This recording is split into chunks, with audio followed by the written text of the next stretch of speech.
সম্পদ আছে, আমার টাকা পয়সা আছে, আল্লাহ তাআলা আমাকে এত সুন্দর চেহারা দিয়েছে, কিন্তু আল্লাহ রাব্বুল আলামিন আমাকেও একটা মুসিবতে রেখেছে। আমাকে কি রেখেছেন? একটা মুসিবতে রেখেছে। বলে ভাই, আপনি আপনার নাম ধরে আপনার কথা বলে যেহেতু খিজির আলাইহিস সালামের কাছে যেহেতু দোয়া চাবো, তাহলে অবশ্যই আপনি আমাকে আপনার ঘটনাটা একটু বলতে পারেন, আমাকে শুনতে হবে। এই কথা বলার পরে জুয়েলারি দোকান ওই সঙ্গে সঙ্গে আলোচনা শুরু করে দিল। ও ভাই, মানুষের সব চাইতে কাছের লোক হলো স্ত্রী। মানুষের সব চাইতে কাছের লোক হলো স্ত্রী। সর্বসময় বিপদ আপদ বালা মুসিবতে যে স্ত্রী পাশে থাকে, কাছে থাকে, আমার এই স্ত্রী হঠাৎ করে অসুস্থ হয়ে গেল।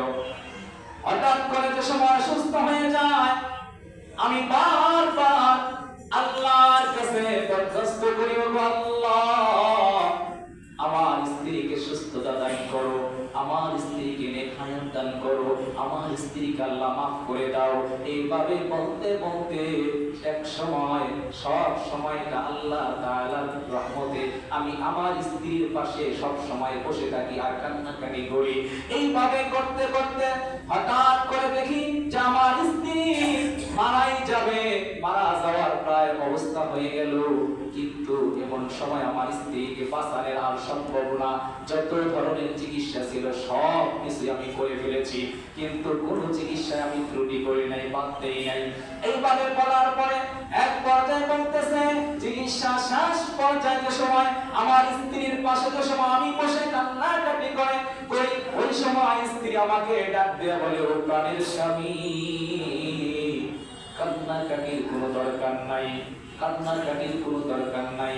আমি স্ত্রী যে সময় মৃত্যুবরণ করব, কিছুদিন পরে আপনি একজন সুন্দর, একজন রমণী, একজন মহিলা বিবাহ করবেন। আপনার এই দুঃখ কষ্ট সব কিছু ভুলে যাবেন। এই কথা বলার পরে আল্লাহর বান্দা আরো চোখের পানি ছেড়ে দেয়, আরো কান্না করে, আরো হাওয়া করে কান্না করতেছে আর বলতেছে, ও প্রাণের স্ত্রী, জানো না, জানো না, আমি তোমাকে আমার এই প্রাণের চাইতে, আমার জীবনের চাইতে, আমার এই সম্পদের চাইতে, সব কিছুর চাইতে মন দিয়ে আমি তোমাকে ভালোবাসি। ও স্ত্রী, তুমি তো জানো না, তুমি তো জানো না আমি তোমাকে কত ভালোবাসি।